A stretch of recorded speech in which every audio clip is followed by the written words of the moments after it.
going to start off with something a little bit different, right? And I don't know if I have an intro for this. I have Rafael Moras and Professor Shectman, who are engineering professors, who are going to present something special. Sans Mike. Thank you. Representing engineering tonight. Thank you. My name is Rafael Moras. I teach industrial engineering. Parker Shectman, also professor of engineering.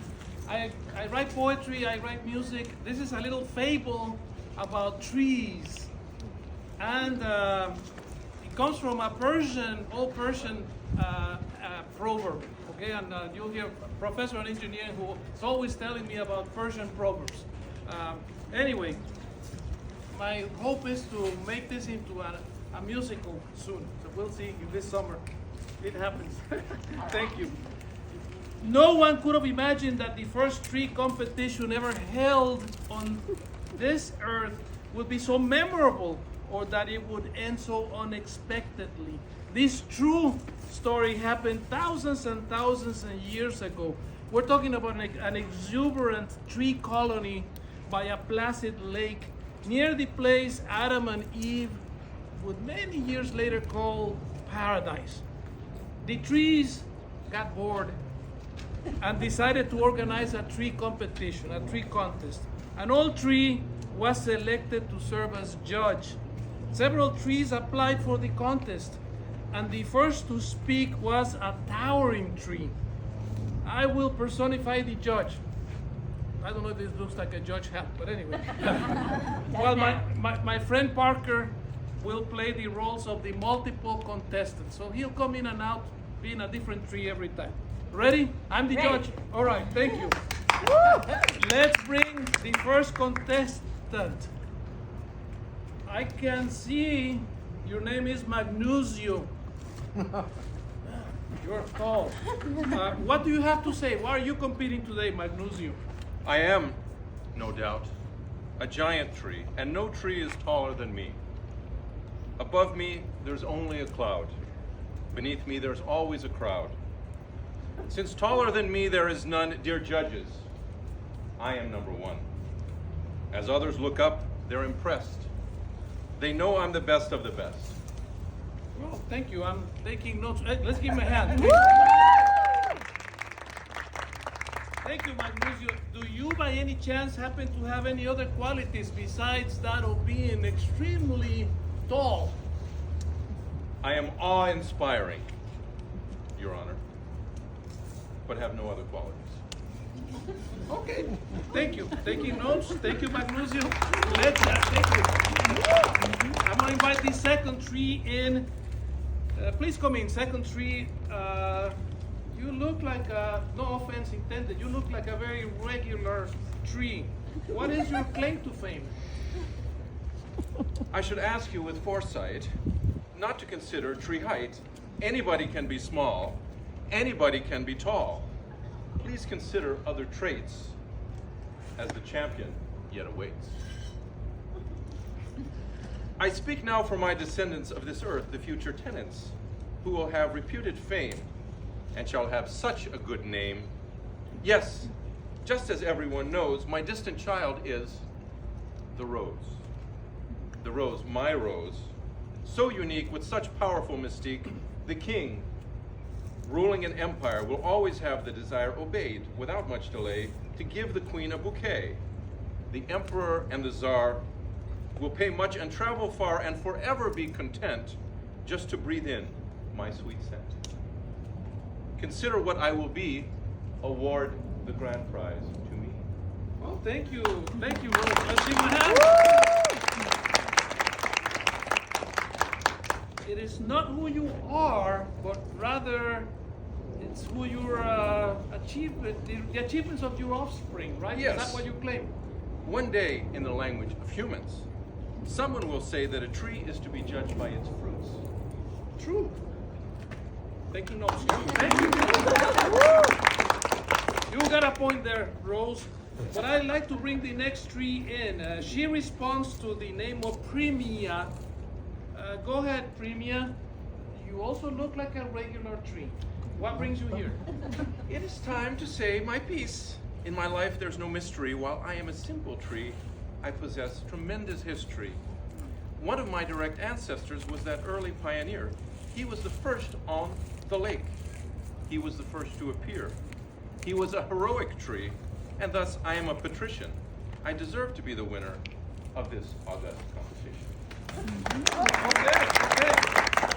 A patrician in our midst. So you're asking us to consider your ancestors' bloodlines and heroism. Yes, Your Honor, and thank you. So noted.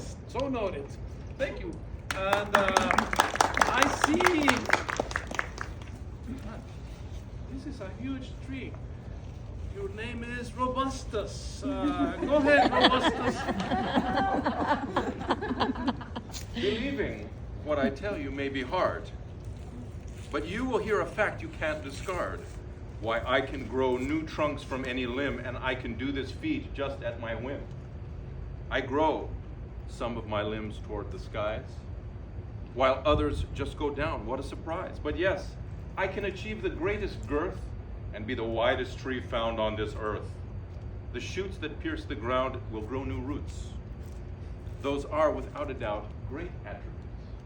Indeed. Widest and strongest tree in the region. Taking notes. Undoubtedly, Your Honor, and worthy of receiving your award. If you say so, Robustus. Thank you. It is now Velocitia's turn to speak. Velocitia or Velocitia? Velocity. Oh, Velocitia. Okay. My apologies. Please go ahead. Today you will hear what I say, for I am a noble tree. My growth is incredibly quick, and this isn't so hard to see. But who could deny that I'm fast, though I was a minuscule seed? Please look at how big I'm today. I grow and I grow with great speed. Observe how my beautiful limbs grow on, and you won't disagree. You must disregard all the rest. Deliver the grand prize to me. Thank you, Miss Velocitia. I believe you grew a few feet in the last few minutes. Thank you. Let me introduce the next contestant. By the way, she will be known to humans as a willow tree in our time. Go ahead, Miss Willow. I thank you for hearing my plea, with which I compete in this bout. I have a most flexible trunk, a trunk that is smart, there's no doubt. The fearsome wind that often blows and brings destruction all around will never damage my soft limbs while tearing giant trees aground. My leaves, my limbs, and yes, my trunk will gently bend and just conform with much intelligence and wit to those great forces of the storm. I was created to survive. I am most shrewd and very smart. My mind, I tell you, is unique. I do believe I'm set apart. Thank you. And you're saying you are set apart because you are the smartest trees of all. Interesting. All right. Let me, please give me 30 seconds. I need to deliberate. What? No, nobody else has applied. Thank you, but nobody else. Thank you for the question. Nobody else. What? What's your comment? You're nominating Fructumus. Well, I don't. Is it okay to bring in another tree that didn't apply? Yeah. Okay, thank you.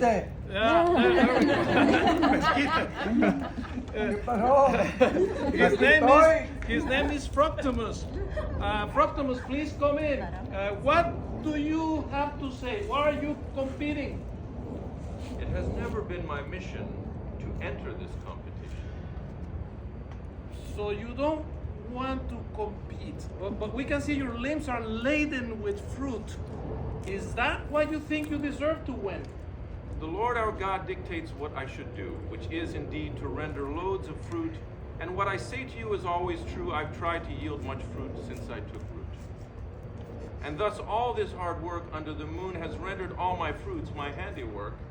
I toiled for many months, and very soon you'll witness the result of all my work. As I obey my God, I simply toil and yield my fruit when August comes around. I'm conscious that my roots are in the soil. and humbly run my laden limbs aground. I truly wish to thank the judging board, but I don't think I merit an award. I always thought your branches bowed down because of the weight of your precious fruit. Are you telling us, telling this beautiful audience here, that they run aground because that's actually what you want? It is in my essence to avoid fame and notoriety, especially when the fruits of my labor become evident for all to see. I strive to be prolific because I can feed the many small animals and insects that live with us in this, our picturesque home. I am very happy that my fruits make my branches go down low. Who cares if you don't notice me? More animals will be able to reach them that way. Well, I tell you what, I don't need to see my notes. I declare Fructimus the undisputed champion of this first ever tree competition. Let's give him a hand, please.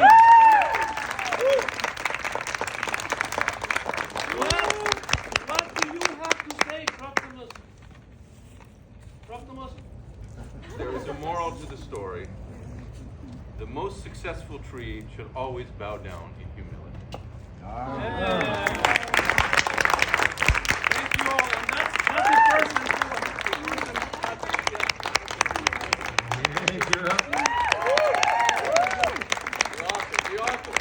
The lyrical fable, is that what we're going to call it?